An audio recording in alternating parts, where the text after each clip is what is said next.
আরে মন্ত্রী ওই তিনজনকে নিয়ে আসো, যে তিনজন আমার ছেলের জীবন বাঁচিয়েছে। জি মহারাজ, এখনই যাচ্ছি।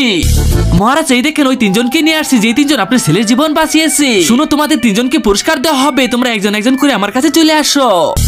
সৈনিক, এদের পুরস্কার নিয়ে আসো। এই নাও তোমার পুরস্কার। এই নেন মন্ত্রীর পুরস্কার। আর এটা কি হইতাছে এইসব? সৈনিক, ওর জন্য পুরস্কার নিয়ে আসো। এই নাও দলিল, আমাদের গ্রামের সমস্ত জমি তোমার নামে লিখে দিয়েছি। আর ধন্যবাদ মহারাজ। এই নেন মন্ত্রী, নিয়ে নেন।